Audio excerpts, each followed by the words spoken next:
Hey guys, Dave from Nerdarchy, for nerds, by nerds, hanging out with these nerds. Nathan Nerdark. Nerdarchy Ted. And today we delve back into Dark Sun and why 5th edition Dungeons & Dragons needs it. This time we're going to be talking about psionics.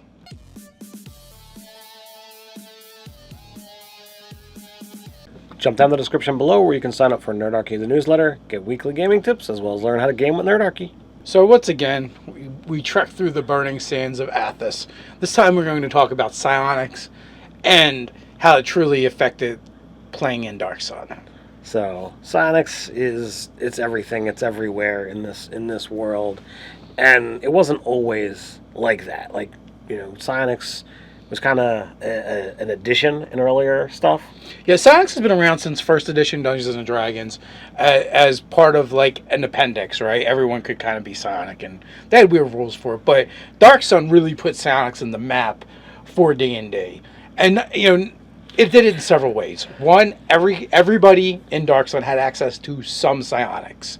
Every character, when you started off, you got a power. Then there were certain races, like the thri-kreen, that specifically had psi-like abilities. So they had a handful of powers they could draw on. But there was other things too, like the monsters all had psionics. Plants had psionics. The rulers of the city-states, like Tyr and Uric and the other ones, were ruled by sorcerer kings that used both magic and psionics. Psionics would empower spellcasting later on. There is a mythical creature called a dragon in Dark Sun. It's not like dragons from the other campaign settings. They're completely different. You needed psionics to get there. And there was also, what's the good version of a dragon? Avangaion. The Avangaion, right? That was another creature that you could only happen through the melding of sorcery and psionics. Once you became a 20th level Defiler and a 20th level Psionicist, you could undergo a transformation and begin trekking towards Dragon. If you were a 20th level Preserver, thank you, and a 20th level Psionicist, you could then begin your transformation into an Avangaion. And you could start by using the 10th level of magic, which was psionic enchantments. And those are super powerful things, such as dragon transformation and things of that nature. Also, psionics was introduced in a fairly unique way in the sense that the people that were affluent and wealthier could actually go to basically psionic schools, academies, or colleges. That was actually right in the Dark Sun novels. Right. Kind of like the old wizard towers of other groups like Dragonlance and stuff like that. Well, they had to replace it with something because they wanted to create this world that was so different from the other campaign settings that were out there. And if you're used to saying, well, let's just stop by the wizard tower and get this identified and get this figured out as to what it can do, well, if we say wizards are banned. Wizards are banned. Wizards are a bad thing for our world because it literally destroys plant life. Then, okay, what do we replace it with? Oh, well, we have these psionic things, so can we kind of worm the psionic schools in there instead? Not only did they kind of replace magic with psionics, it's kind of alongside it because magic still exists, but that also brings us to another point when you talk about identifying things, because there were psionic items that were very much like magic items. So Athas had a plethora of magic in it and psionics in it as well, in the treasures and in the monsters and the things you could do and explore. So it just added these new elements. Speaking of the treasures and magic items, there are some crazy psionic items in the artifact book for psionic magic items. Nutsy stuff. Well, like things like one thing's called a spirit womb, and I'm like, these are all crazy. Like some of them shaped like turtles, some of them shaped like weird snakes, and they have a section called the weird stuff. Aside from that, so I was like, aren't I already in the section of the weird stuff? Isn't this book the weird stuff? Yeah, isn't this book should say the weird stuff by It's found in Dark The word artifact was right on the book, though. I thought it was amusing because when you take magic, you imbue things with power. But when you talk about psionics usually involves minds and thoughts. So it's very twisted. Like it's much easier to find items that have thoughts of their own because they're created with psionics. So like where you will have artifacts in other worlds, yes, some of them might have sentience.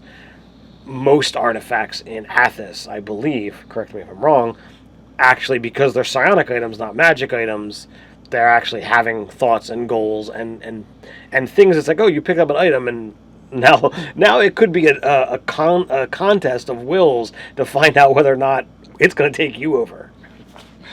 Are you going to be playing your character, or are you going to be playing the item playing your character? Well, and that makes sense too, because you're thinking magic in some ways is just like an energy type, right? It's like electricity, right? If you had to compare it to something.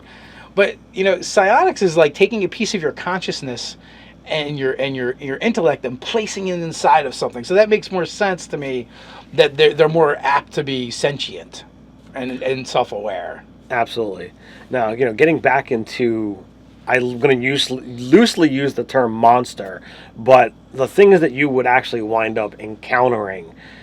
We talked about almost everything has access to some kind of psionic abilities, but because the world has been so devastated by magic, it has actually forced even such things like the plant life to become aware, become psionic, and to defend itself. Killer plants. Killer plants in the nth degree.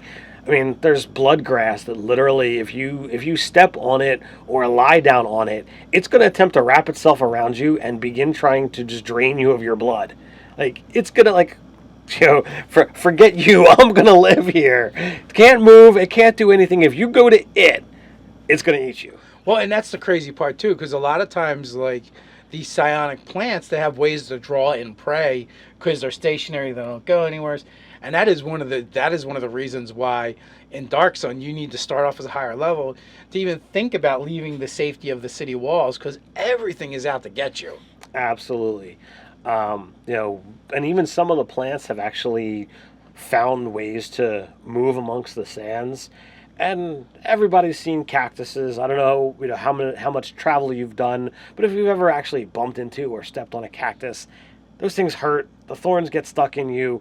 Well, one of the monsters is a hunting cactus. Imagine that cactus can move. It's sailing through the sands like a shark fin, looking for prey. And it has psionic powers. And it's got psionic powers.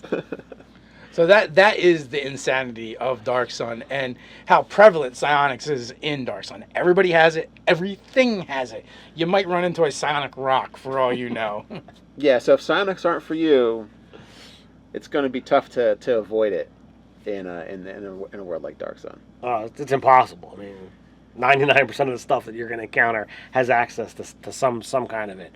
And I think that actually makes it a much better setting than some of the other things that we've actually played. Yeah, it's definitely made it unique, and none of the other settings I've played in has really embraced psionics the way Dark Sun is. It made it, a part of the standard game, where even Ebron, it's part of the game and it's in there, but it doesn't permeate the game.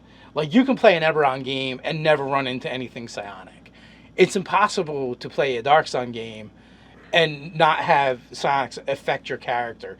Whether it's the monsters, the plants, the sorcerer kings, the NPCs, somebody, something, somewhere is going to use psionics in your presence.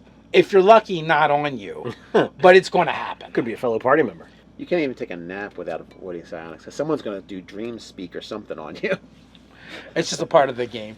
So the question is, do you guys like psionics? We have a place where you can discuss that and tell us all about it, and that is in the comments below. While you're at it, like, share, and subscribe. You can patronize us in a good way over on Patreon. Or you can check out the articles on nerdarchy.com. So until next time, Stay nerdy.